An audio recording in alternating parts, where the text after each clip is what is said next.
Movie की शुरुआत होती है समुद्र के किनारे से, जहां एक युवा कपल समय बिता रहा था। लड़का अपनी प्रेमिका को प्रपोज ही करने वाला था कि अचानक वह नीले चमकते पानी में खींच लिया गया, और जब दोबारा ऊपर आया तो वो अब इंसान नहीं बल्कि एक जंबी बन चुका था। लड़की कुछ समझ पाती उससे पहले एक और भयानक नीले जंबी ने पीछे से आकर हमला किया और सेकंडों में उस प्रेम कहानी का अंत हो गया। दूसरी तरफ समुद्र के बीच कुछ मछुआरे अपनी नाव पर मछली पकड़ने में लगे थे। इनमें सबसे आगे था एक अनुभवी मछुआरा जिसका नाम है हंटर शॉ। तभी हंटर के एक साथी रे मैक को लगा कि कांटा बहुत तेज हिल रहा है, शायद कोई बड़ी मछली फंसी है। पर जब उन्होंने उस चीज को ऊपर खींचा तो सबके होश उड़ गए। वो मछली नहीं बल्कि एक नीले रंग की जंबी लाश थी। रे के साथ मौजूद उसकी भतीजी जाडा मैक, जो एक होशियार युवती थी, उसने तुरंत ही पानी के नीचे स्कैनिंग यंत्र का इस्तेमाल किया और वहां कुछ अजीब देखा। समुद्र के नीचे से नीली चमकदार रोशनी निकल रही थी। इससे पहले कि वे कुछ समझ पाते, वो लाश अचानक से फिर से जिंदा हो उठी और झाड़ा पर हमला कर दिया। उसने उसे गिराकर उसकी गर्दन में काट लिया। रे ने फौरन जंबी को खींचा और उसे दूर किया। तभी हंटर ने पास से एक नुकीली चीज उठाकर जंबी के पेट में घोंप दी। उन्हें लगा जंबी खत्म हो चुका है, लेकिन जंबी फिर से उठ खड़ा हुआ।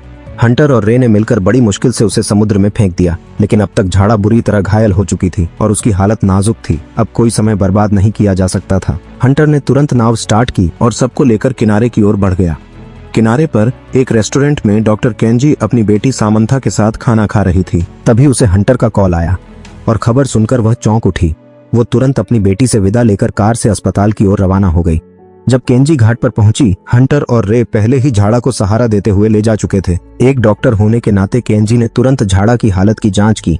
वह जानती थी कि जहर तेजी से शरीर में फैल रहा है। इस सब के बीच हंटर के मन में एक डर साफ था। अगर लोगों को समुद्र की इस सच्चाई का पता चल गया तो दहशत फैल जाएगी, इसलिए उसने इस बात को फिलहाल छुपाने का फैसला किया। जाड़ा को एम्बुलेंस में अस्पताल भेज दिया गया और उसके साथ डॉक्टर केंजी और रे भी निकल पड़े। अब हंटर के पास ज्यादा वक्त नहीं था। वह सीधा गया पुलिस स्टेशन, जहां उसने शेरिफ अकानी को सब कुछ बताया। लेकिन शेरिफ को उसकी बात पर भरोसा नहीं हुआ। उसे लगा हंटर शायद थक गया है या फिर कोई वहम पाल बैठा है। हंटर ने झल्लाते हुए कहा, अगर तुम नहीं मानते तो चलो मेरे साथ समुद्र में, खुद देख लो। और वे दोनों फिर से नाव लेकर उसी जगह पहुंचे जहां पहले जॉम्बी ने हमला किया था। अब दोनों की नजरें समुद्र के नीचे झांक रही थीं और वहां थी वही नीली अजीब रोशनी। लेकिन असली डर अब शुरू होना था, क्योंकि समुद्र के नीचे जो हो रहा था उसकी कल्पना भी किसी ने नहीं की थी। हंटर और शेरिफ अब समुद्र के उस रहस्यमयी इलाके में थे जहां अभी कुछ देर पहले ही एक भयानक हमला हुआ था। हंटर ने एक डीप सी डिटेक्टर को समुद्र में नीचे गिराया और अब स्क्रीन पर जो तस्वीरें उभर रही थीं, उन्होंने सबको चौंका दिया। समुद्र की गहराइयों में एक प्राचीन डूबा हुआ जहाज धीरे धीरे तैर रहा था और वही जहाज एक तेज नीली रोशनी छोड़ रहा था। हंटर को अब पूरा यकीन हो गया था, इसी जहाज से सब कुछ शुरू हुआ है और यही उस तबाही की जड़ है जो अब इस शहर को निगलने वाली है। लेकिन शेरिफ को यह सब एक मजाक लग रहा था। वह हंसने लगा, जैसे हंटर कोई पुरानी लीजेंड कहानी सुना रहा हो। हंटर ने निराश होकर सिर झुका लिया, लेकिन तभी वह भयानक पल आ गया। समुद्र के भीतर से असंख्य ज़ॉम्बी उनकी नाव की ओर बढ़ने लगे और उनकी संख्या बढ़ती ही जा रही थी। शेरिफ अब सब कुछ अपनी आंखों से देख रहा था और वह पूरी तरह दहल गया। हंटर ने तुरंत नाव घुमा दी और शेरिफ ने रेडियो पर संदेश भेजा कि तटीय क्षेत्र से सभी पर्यटकों को तुरंत हटाया जाए, ये इमरजेंसी है और मेरी बेटी को ढूंढा जाए। लेकिन ये चेतावनी बहुत देर से पहुंची। समुद्र तट पर हजारों लोग पहले से मौजूद थे और जैसे ही पानी थोड़ा पीछे गया, लोग अधिक पास जाने लगे। यह सोचकर कि शायद लहर अब खत्म हो चुकी है, उधर से सायरन बजने लगे जो पूरे शहर में गूंजने लगे। अब माहौल धीरे धीरे डरावना होता जा रहा था। लोग अभी भी यह नहीं समझ पाए थे कि वास्तव में कोई ज़ॉम्बी वायरस या संक्रामक आपदा आने वाली है, लेकिन भागदौड़ शुरू हो चुकी थी। इसी बीच हंटर को अचानक झाड़ा की याद आई, जो अस्पताल में भर्ती थी और जिसे ज़ॉम्बी ने काटा था। हंटर ने तुरंत डॉक्टर केंजी को कॉल किया और कहा कि हमें शक है कि ये कोई वायरस है और ये किसी को भी जिंदा लाश बना सकता है। झाड़ा को बाकी मरीजों से अलग रखा जाए। लेकिन केंजी ने उसकी बात को ज्यादा गंभीरता से नहीं लिया। उसने जवाब दिया कि हंटर, मेरी बेटी और तनाज की बेटी मेरे घर पर सुरक्षित हैं। मैं अस्पताल में मरीजों की मदद करने जा रही हूँ। उसने कॉल काट दिया और हंटर लाचार सा रह गया। इसी बीच समुद्र की ओर से एक भयानक तूफान उठ खड़ा हुआ। इस बार हंटर को समझ आ गया, लड़ाई अब शुरू हो चुकी है। उसने डरकर भागने की बजाय नाव को मोड़कर सीधे उस दिशा में दौड़ा दी जहाँ लोग फंसे हुए थे, क्योंकि अब लोगों को बचाना ज्यादा जरूरी था। लेकिन तब तक बहुत देर हो चुकी थी। सुनामी की लहर इतनी तेज थी कि उसने सीधा आकर उनकी याट को टक्कर मारी। नाव हवा में उछली और रेत पर जा गिरी। अब शहर में पूरा आतंक छा चुका था। हजारों ज़ॉम्बी तट पर पहुंच चुके थे और देखते ही देखते शहर की गलियों में घुसने लगे। शुक्र की बात यह थी कि शेरिफ ने समय रहते एक जहाज के केबिन में जाकर अपनी जान बचा ली। समुद्र तट पर फैली लाशें अब धीरे धीरे उठने लगीं। हंटर और शेरिफ दोनों धीरे धीरे किनारे पर चल रहे थे, लेकिन यह देखकर हैरान रह गए कि जम्बी तुरंत हमला नहीं कर रहे थे। हंटर ने शेरिफ को चेतावनी दी कि बिना जरूरत गोली मत चलाना, ये हर गोली कीमती है। वे आगे बढ़े और देखा कि कुछ पर्यटक अभी भी किनारे पर खड़े हैं। हंटर ने उन्हें चिल्लाकर भगाने की कोशिश की, लेकिन बहुत देर हो चुकी थी। एक पल में जम्बी ने पर्यटकों पर हमला कर दिया। चीखें गूंजने लगीं, लोग दौड़ने लगे, खून बहने लगा। शेरिफ लगातार बंदूक से गोलियां चला रहा था और हंटर पास खड़े जहाज के प्रोपेलर को हथियार बनाकर जम्बियों को काट रहा था। कई लोगों को वे बचा नहीं सके और जो लोग गंभीर रूप से घायल हुए थे कुछ ही मिनटों में खुद भी जम्बी बनने लगे। अब हंटर और शेरिफ को समझ आ गया, अगर हम यहीं रुके तो हम भी जिंदा नहीं बचेंगे। समुद्र तट पर तबाही के बाद हंटर और शेरिफ ने तुरंत फैसला किया कि अब और देर नहीं की जा सकती, उन्हें तुरंत पुलिस स्टेशन लौटना होगा। लेकिन जैसे ही वे गाड़ी में बैठे, उन्हें रास्ते में भागता हुआ एक युवा कपल मिला।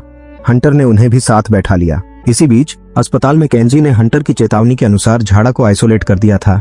उस पर एक रेड टैग लगाया गया और उसे वार्ड से अलग कर दिया गया। लेकिन हंटर जो जानता था वो केंजी नहीं जानती थी कि यह जम्बी बीमारी अब किसी एक इंसान को अलग करने से नहीं रुकने वाली थी। कुछ ही देर में आइसोलेशन में पड़ी झाड़ा की आंखें खुली और अब वो जम्बी बन चुकी थी। जैसे ही एक नर्स उसके कमरे के बाहर की हलचल पर अंदर आई, झाड़ा ने उस पर हमला कर दिया। नर्स के पति जो वहीं पास में था, सब कुछ देखकर डर के मारे भाग गया, अपनी पत्नी को मरता हुआ छोड़कर। कुछ ही मिनटों में पूरा अस्पताल जम्बी संक्रमण की चपेट में आ गया। डॉक्टर केंजी जब वार्ड से बाहर आई तो उसने देखा झाड़ा अब एक डॉक्टर पर हमला कर रही थी। वह तुरंत डर के मारे भागी। तभी अचानक डैग जो अस्पताल में मौजूद था बगल के कमरे बिंग फंग से बाहर आया और केंजी को अंदर खींच लिया। उसने दरवाजे के सामने कुर्सी और सोफा लगाकर बैरिकेड बना दिया, लेकिन वे नहीं जानते थे कि अब पूरा गलियारा जम्बियों से भर चुका था। हॉल में जो भी लोग पहले घायल हुए थे वे अब उठ खड़े हुए थे और एक एक कर सभी पर हमला कर रहे थे। केंजी और डैग अब एक नए रास्ते की तलाश में थे, लेकिन समय बहुत कम था। दूसरी ओर शेरिफ की बेटियां जो घर पर थीं अब अपने माता पिता को कॉल करने की कोशिश कर रही थीं, लेकिन फोन नेटवर्क पूरी तरह से जाम था। तभी उन्हें नीचे से कुछ हलचल सुनाई दी। वे खिड़की से झांकती हैं और देखती हैं जम्बी अब शहर में घुस चुके हैं। चारों तरफ अफरा तफरी मची हुई है और वे बिना समय गंवाए पीछे के दरवाजे से भाग जाती हैं। उधर हंटर, शेरिफ और उनके साथ के लोग आखिरकार पुलिस स्टेशन पहुंच जाते हैं, लेकिन जो उन्होंने देखा वो और भी भयावह था। पूरा शहर अब जल रहा था। चारों ओर चीखें, गोलियों की आवाजें और जम्बियों का हमला। हंटर और शेरिफ पुलिस स्टेशन में घुस गए, लेकिन उनके पीछे जो युवा जोड़ा था वह अंदर नहीं पहुंच पाया। तभी लड़के ने अपनी प्रेमिका को जम्बियों के आगे ढाल की तरह धकेल दिया और खुद अकेले पुलिस स्टेशन में भाग गया। उसे जरा भी पछतावा नहीं था। अंदर घुसते ही उसने एक पुलिसकर्मी की बंदूक छीन ली और उसी पर गोली चला दी। हंटर ने यह देखा और तुरंत पास रखी क्रिस्टल ग्लास बॉल से उसके सिर पर वार किया। वह बेहोश हो गया और उसे लॉकअप में डाल दिया गया। शेरिफ ने तुरंत वॉकी टॉकी पर बैकअप मांगा, लेकिन कोई जवाब नहीं आया। इस बीच हंटर ऑफिस में बैठा था, कंप्यूटर पर जानकारी खोजते हुए। वह रेवो फार्मास्यूटिकल कंपनी की वेबसाइट देख रहा था, वही कंपनी जिसका लोगो समुद्र में डूबे जहाज पर मिला था। कप्तान ने यह देखा और बिना कुछ कहे एक फाइल उठाई, चुपचाप उसके पन्ने फाड़ दिए और उसे जला दिया। अब शक गहराता जा रहा था कि कहीं इस कंपनी का इस पूरी आपदा से कोई गहरा संबंध तो नहीं। तभी अचानक पुलिस स्टेशन की खिड़कियां टूटने लगीं। एक पूरा झुंड जम्बी अब पुलिस स्टेशन पर हमला कर चुका था। हंटर और शेरिफ ने तुरंत हथियार उठा लिए। अब वे जानते थे यहाँ रुकना मौत बुलाने जैसा होगा। फिर खुद दंगा निरोधक रायट शील्ड लेकर दरवाजा तोड़ा और बाहर निकल गए। फिर जैसे ही बाहर पहुंचे, हंटर ने रॉकेट लॉन्चर निकाला और सड़क पर खड़े जम्बी समूह को एक ही धमाके में उड़ा दिया। लेकिन ये बस शुरुआत थी, क्योंकि उन्हें सामने से आता दिखा एक और विशालकाय सुनामी। अब वक्त नहीं बचा था। हंटर और शेरिफ ने तुरंत एक गाड़ी में छलांग लगाई और अपनी बेटियों को ढूंढने निकल पड़े। इधर टैनाज की बेटी और उसकी दोस्त एक गैरेज में छुप गई थी, लेकिन जैसे ही उन्होंने दरवाजा खोला और देखा, वहाँ एक सूट पहना हुआ अजनबी था। उसका नाम डीलक्स था। डीलक्स ने बिना वक्त गंवाए दोनों लड़कियों को अंदर बुलाया और फिर खुद हथियार उठाकर बाहर निकल गया। कुछ ही पलों में जॉम्बी उस पर टूट पड़े और डीलक्स की मौत हो गई। तानी और उसकी दोस्त कार स्टार्ट करने की कोशिश करती हैं, लेकिन इंजन काम नहीं कर रहा था। इस घबराहट में तानी अकेली एक इमारत की तरफ दौड़ पड़ी, जबकि उसकी दोस्त पीछे रह गई। मुख्य द्वार बंद था, लेकिन तानी लगातार अंदर मदद के लिए चिल्ला रही थी। अंदर कंट्रोल रूम में बैठे डीलक्स का असिस्टेंट सुरक्षा कैमरे से उसे देख रहा था। जैसे ही उसने पुष्टि की कि वह सुरक्षित है, उसने लोहे का दरवाजा खोल दिया। डीलक्स का वह घर असल में एक सुरक्षा किला जैसा था, जहां नीचे के तहखाने में एक जम्बी को बांध कर रखा गया था रिसर्च के लिए। अंदर आकर तानी ने तुरंत अपने पिता शेरिफ को कॉल किया और बताया कि वह अब सुरक्षित है। जैसे ही शेरिफ को यह जानकारी मिली कि उसकी बेटी डीलक्स के घर में है, उसकी जान में जान आई। इधर सैमंथा और उसका बॉयफ्रेंड एक खतरनाक परिस्थिति में फंस चुके थे। बाहर निकलने का रास्ता नहीं था और जम्बी तेजी से पास आ रहे थे। अपने प्रेम के लिए बॉयफ्रेंड ने एक बहादुर निर्णय लिया। उसने खुद को चारा बनाया ताकि सैमंथा भाग सके। वह खिड़की से चढ़कर कार की छत पर गया, गिटार बजाया और जोर से चिल्लाया ताकि जंबियों का ध्यान उसकी ओर जाए। उसी समय हंटर और शेरिफ पार्किंग स्थल पर पहुंचे। उन्होंने हलचल सुनी थी। जैसे ही शेरिफ ने अपनी बेटी को देखा, उसने स्नाइपर राइफल से कवर फायर दिया। वह दौड़कर अपने पिता की तरफ भागी और पिता बेटी की पुनर्मिलन की भावुक घड़ी सामने आई। लेकिन बॉयफ्रेंड को ज़ॉम्बियों ने पकड़ लिया और वह अपनी जान गंवा बैठा। अब हंटर और शेरिफ ने फैसला किया कि उन्हें पहले जाड़ा को अस्पताल से सुरक्षित निकालना होगा। जैसे ही वे अस्पताल पहुंचे, बाहर एक जबरदस्त भीड़ ने उन्हें घेर लिया, लेकिन तीनों किसी तरह अंदर दाखिल हो गए। अस्पताल बहुत बड़ा था और कोई मोबाइल नेटवर्क नहीं था। उन्हें नहीं पता था कि डॉक्टर केंजी आखिर कहाँ है। सैमंथा ने बताया कि उसे अस्पताल की जानकारी है। वह नर्सिंग स्टेशन की तरफ बढ़ी और हंटर ने उसे आत्मरक्षा के लिए चाकू सौंपा। सैमंथा ने रिसेप्शन से एक लैंडलाइन उठाया और भंडारण कक्ष में जाकर उससे अस्पताल के पीए सिस्टम पर डॉक्टर को संदेश दिया। पर गलती ये हो गई कि इंसानी आवाज सुनकर संक्रमित मरीज भी वार्ड से बाहर आने लगे। स्थिति बिगड़ रही थी। हंटर और शेरिफ ने नजदीकी अग्निशामक यंत्र हथियार के तौर पर उठाया और ज़ॉम्बियों पर हमला किया, लेकिन यह बस अस्थायी समाधान था। तभी हंटर की नजर एक इलेक्ट्रिक मीटर बॉक्स पर पड़ी। एक झटके में उसने तार निकाला और पास आते ज़ॉम्बियों को इलेक्ट्रिक शॉक देना शुरू किया। यह चौंकाने वाली रणनीति काम कर गई। ज़ॉम्बी एक एक कर गिरने लगे, जैसे उनकी सारी ताकत खत्म हो गई हो। संघर्ष के बाद जैसे ही सब शांत हुआ, पीछे की लिफ्ट के दरवाजे खुले। वहां से केंजी और उसका साथी बाहर आए।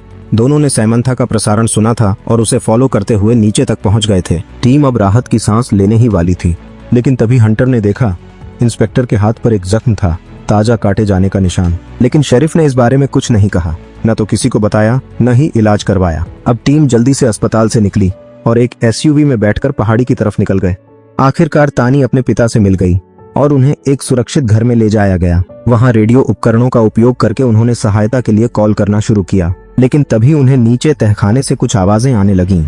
कोई नहीं जानता था कि वहां बंद किया गया ज़ॉम्बी अब आजाद हो चुका है। शेरिफ ने किसी को नहीं बुलाया, वह खुद अकेले ही बेसमेंट की ओर चला गया। लेकिन जैसे ही वह नीचे पहुंचा, उस पर हमला हुआ और इस बार उसके हाथ पर गहरी काट पड़ गई। ऊपर मौजूद अन्य लोग अभी इस हमले से अनजान थे, लेकिन लड़ाई अब और भयानक मोड़ लेने वाली थी। शेरिफ और उसके साथियों ने ज़ॉम्बी को आसानी से खत्म कर दिया, लेकिन शेरिफ के हाथ का जख्म अब बड़ा और गहरा हो चुका था। यहीं सबको एक और सच्चाई पता चली कि इन ज़ॉम्बियों के शरीर में एक विशिष्ट लिंग तत्व पाया गया है और सिर्फ बिजली से युक्त हथियार ही उन्हें प्रभावी रूप से खत्म कर सकते हैं। यह सुनते ही हंटर ने तुरंत अपनी इलेक्ट्रिक स्टिक को एक तलवार से जोड़ दिया और एक नई योजना बनाई। ज़ॉम्बियों को पानी में ले जाकर समुद्र के विद्युत तारों के जरिए इलेक्ट्रिक करंट से पूरी तरह नष्ट किया जाए। साथ ही डूबी हुई उस जहाज को भी उड़ाना जरूरी था जहां से यह संक्रमण शुरू हुआ था। रे ने जैसे ही ये योजना सुनी, वह तुरंत अपने हथियारों के गोदाम में उन्हें ले गया। अब समय नष्ट करने का सवाल ही नहीं था। सबने हथियारों को बैग में भरा और सावधानी से विला से बाहर निकल पड़े। रास्ते में एक गुफा से गुजरते हुए शेरिफ की हालत और बिगड़ती गई। तभी उसने बाकी साथियों को असली सच्चाई बताई। असल में वह जिस फार्मा कंपनी से जुड़ा था, वह कई वर्षों से एंटी एजिंग दवाओं पर रिसर्च कर रही थी, लेकिन मानव परीक्षण के लिए उन्होंने समुद्री इलाके को चुना क्योंकि किसी को शक न हो। जैसे ही दवा के दुष्प्रभाव सामने आए, कंपनी ने पूरा जहाज समुद्र में डुबो दिया ताकि किसी को कुछ पता न चले। लेकिन अब देर हो चुकी थी। गुफा के बाहर ज़ॉम्बियों की गूंजती आवाजें सुनाई देने लगीं। हंटर ने अपनी इलेक्ट्रिक चाकू से कई ज़ॉम्बियों को मार गिराया, पर वो जानता था कि यह स्थायी समाधान नहीं है। सबको बचाने के लिए शेरिफ ने बलिदान देने का निर्णय लिया। वह एक ग्रेनेड लेकर गुफा में घुसा और अपने साथ दर्जनों ज़ॉम्बियों को खत्म कर दिया। इधर बाकी बचे लोग बंदरगाह पहुंचे। वहां से डॉक्टर केंजी और अन्य साथियों ने जहाज उड़ाने की जिम्मेदारी ली, जबकि हंटर का परिवार ज़ॉम्बियों को समुद्र में लाने की तैयारी करने लगा। हंटर ने सबसे पहले बिजली कंपनी के सभी स्विच ऑन किए। फिर वह एक 3 पहिया वाहन में सवार होकर एक विशाल स्पीकर सिस्टम के जरिए ज़ॉम्बियों को अपनी ओर खींचने लगा।